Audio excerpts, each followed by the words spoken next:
Olá, meu nome é Guilherme Sampaio da Albuquerque. Eu sou aluno do quinto ano C e estudo na Escola Pan-Americana da Bahia. Hoje estou aqui para entrevistar o professor Luiz Mário Ferreira Costa para o meu projeto do PAP Exhibition, cujo tema é o analfabetismo funcional. O professor Dr. Luiz Mário é historiador, psicanalista e pesquisador da escrita e da linguagem. Doutor em História pela Universidade Federal de Juiz de Fora, UFJF, e pós-doutorado pela Universidade de São Paulo, USP. Desenvolve pesquisas voltadas ao pensamento crítico, à argumentação e à formação intelectual. Autor desde 2014, é criador do método Redação Total Enem e atua na formação de escritores por meio de mentorias e em escrita de poder, à frente da Coaching Escrita, consultoria relacional. Sua trajetória intelectual orienta-se pelo domínio consciente da linguagem, em contraposição às formas superficiais de escrita. O analfabetismo funcional limita o pensamento, a escrita de poder devolve autonomia e persuasão intelectual. Professor, o senhor gostaria de fazer algum comentário? Ô, Guilherme, boa noite, tudo certinho? Muito Sim, obrigado pelo convite, boa noite a todos. Bom, antes de começar, eu gostaria de falar alguns conceitos básicos, principalmente com relação ao analfabetismo funcional, né? Mas antes a gente precisa entender o que é a alfabetização, tudo bem? A alfabetização diz respeito à capacidade inicial, né, de ler e escrever palavras e frases simples. Já o letramento, como aponta Magda Soares, vai além disso. Envolve o uso social da leitura e da escrita, ou seja, a capacidade de compreender profundamente, interpretar e aplicar o que se lê em diferentes situações. Quando essas habilidades básicas, né, não estão presentes, temos o analfabetismo, né? No Brasil, segundo o IBGE, últimos dados de 2023, essa marca chega a algo em torno de 5,4% da população, com mais de 15 anos, com 15 anos ou mais, né? É, Porém, ainda temos um problema ainda mais grave, aí sim, o analfabetismo funcional, que, de acordo com o INAF, nos últimos dados de 2018, chegam em algo de 29% a 30% da população brasileira, um terço da população brasileira, né? Que mesmo frequentando a escola, é importante que se diga isso, mesmo frequentando a escola, ainda tem dificuldades de interpretar os textos, utilizar a leitura, enfim. Então, esse é o quadro inicial. Tudo bem? Hum? Obrigado, professor. Agora vamos começar as perguntas. Ok. O que é analfabetismo funcional? E, considerando o crescimento da escolaridade no Brasil, como explicar a persistência ou até a ampliação dos índices de analfabetismo funcional no país? Bom, o analfabetismo funcional refere-se à dificuldade de interpretação, compreensão e aplicação da leitura e da escrita, né? Nas situações do dia a dia, na vida normal, na vida do dia a dia, né? E essa questão acontece também com indivíduos que passam, né, que estão na escola, na escolarização formal. No Brasil, apesar do avanço, é importante que se diga isso, apesar dos avanços dos níveis de escolaridade, nas últimas décadas que a gente vem acompanhando, os dados do INAF, como eu já mencionei, são horrorosos, né? Estamos falando de 29% da população em condição de analfabetismo funcional, né? Esse cenário é revelador, é um problema estrutural, e o aumento do acesso à escola não tem representado uma melhoria desses números, né? Então, a gente pode dizer que é bom, é importante que tenhamos mais acesso à escola, mas isso só não garante o fim do analfabetismo funcional. Por que os altos índices de analfabetismo funcional afetam o desenvolvimento das comunidades? Por que esse problema atinge de forma mais intensa as populações mais pobres? Bom, Guilherme, aqui um ponto importante, né? Vamos lá. Quando muitas pessoas têm dificuldade para entender o que leem, né, isso prejudica a sociedade como um todo, ok? Elas podem ter problemas, por exemplo, na hora de entender notícias, as regras, contratos, informações de saúde, ou seja, isso dificulta totalmente a participação do cidadão, limita muito a ação dele. Então, esse problema, ele costuma afetar mais as pessoas mais pobres. Acontece principalmente por conta de um fenômeno que o sociólogo francês Pierre Bourdieu aponta e chama de capital cultural. Ou seja, famílias que têm melhores condições de vida têm mais acesso à literatura, mais acesso a livros, a conhecimento, a estudos, a aulas particulares. Enfim, essas pessoas têm uma formação melhor, têm acesso a um capital cultural mais rico. Já as pessoas mais pobres, elas não têm acesso a isso, né? Então, a gente acaba observando esses índices maiores nessa população, infelizmente.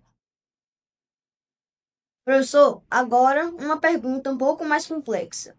As escolas públicas conseguem oferecer uma boa educação? Como isso impacta a aprendizagem das crianças? Além disso, qual a importância da leitura compartilhada na infância?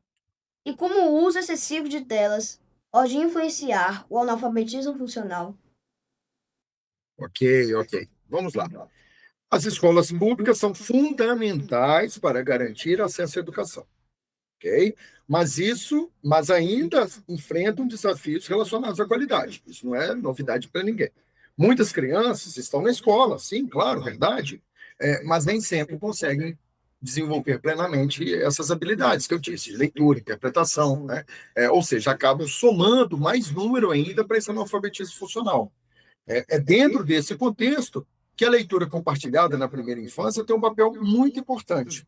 Pois quando adultos, né, leem com as crianças, eles acabam ajudando as crianças a desenvolver o seu imaginário, o seu vocabulário e a capacidade de compreender textos mais complexos, uma habilidade fundamental para o momento seguinte da sua vida, né?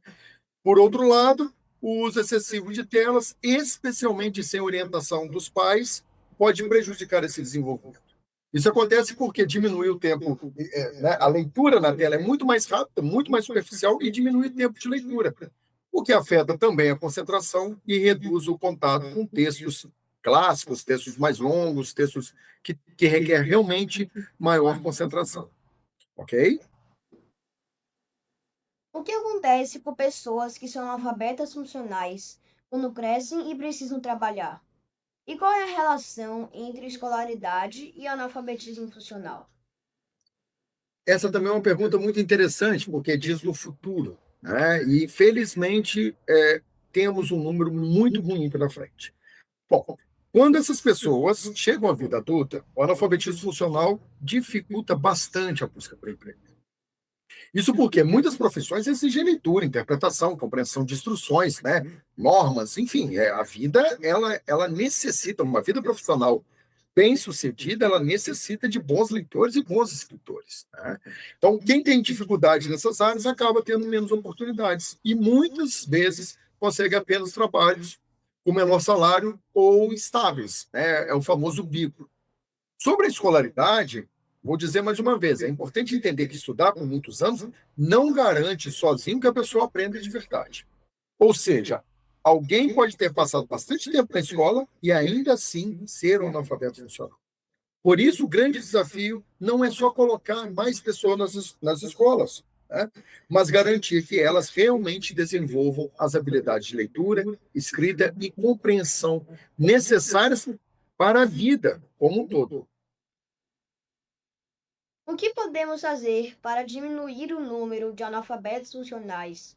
E o aumento da escolaridade pode ajudar a melhorar essa situação? Ok. Bom, para diminuir o número de analfabetos funcionais, é importante melhorar a qualidade da educação. Bom, isso é fundamental. Isso significa investir na formação dos professores, incentivar o hábito da leitura, né, desde a infância, pode ser a leitura acompanhada, seria muito bom também, e criar políticas públicas que realmente ajudem os alunos a aprender a interpretar e entender texto de verdade, Além disso, é fundamental que as crianças tenham contato com livros, né? Desde cedo, histórias, diferentes tipos de leitura. Isso vai fortalecer a compreensão e a capacidade de desenvolvimento de pensamentos. Tá? O aumento da escolaridade, mais uma vez, é sim um passo importante, mas sozinho não resolve o problema. Só haverá melhoria de verdade se os alunos não apenas frequentarem as escolas, mas também aprenderem de forma efetiva. Por isso, a esperança de redução do analfabetismo funcional, desde que a educação foque não apenas em colocar o aluno na escola, mas garantir que ele realmente aprenda e desenvolva essas habilidades. Não basta números na escola, é preciso ter qualidade desses números. Para finalizar, professor, como o senhor trabalha na prática o combate ao analfabetismo funcional no seu dia a dia? Guilherme, muito obrigado por essa pergunta. Esse realmente é um tema que muito me agrada, tenho trabalhado com ele de forma mais precisa desde 2019. No meu trabalho, eu parto de um conceito simples, de um princípio simples. Não basta ensinar o aluno a ler. É preciso garantir que ele compreenda, interprete e saiba aplicar o que acabou de ler. Né? Então, para isso, eu desenvolvi um método chamado de leitura em camadas. O que é isso? Né? Eu organizo a leitura em 3 níveis. Primeiro, o aluno entende o texto de forma direta. Depois, ele aprende a relacionar essa leitura com outros conhecimentos. E, por fim, ele conecta o conteúdo com a própria realidade. É nesse último ponto que a leitura ganha sentido de verdade. Não fica lá no campo do somente abstrato. A partir daí, a gente dá mais um passo. Avançamos para a escrita em camadas, né? Que segue a mesma lógica. O aluno escreve o que entendeu, relaciona as ideias e depois traz isso para exemplos reais. Esse processo é feito prioritariamente à mão, tá? Escrita à mão. Porque a escrita manual desacelera o pensamento, desacelera a nossa mente e favorece a reflexão. Né? Você consegue escrever e interpretar de forma mais profunda. O resultado é que o aluno deixa de apenas repetir informações e passa a construir pensamento próprio, desenvolvendo interpretação, argumentação e autonomia intelectual. E é justamente esse movimento de combate ao analfabetismo funcional na prática. Para encerrar, Guilherme, o que eu tenho a dizer é o seguinte: acredito que a leitura e a escrita são trabalhados com profundidade, caso contrário, não tem melhoria no analfabetismo funcional. Precisamos, de fato, formar pessoas capazes de pensar, compreender esse mundo e agir sobre ele. Muito obrigado. Muito obrigada pela entrevista, professor. O seu conhecimento ajudou muito no meu entendimento sobre analfabetismo funcional e ao de todos que estão assistindo. Obrigado a todos. Tchau, tchau. Tchau, obrigado.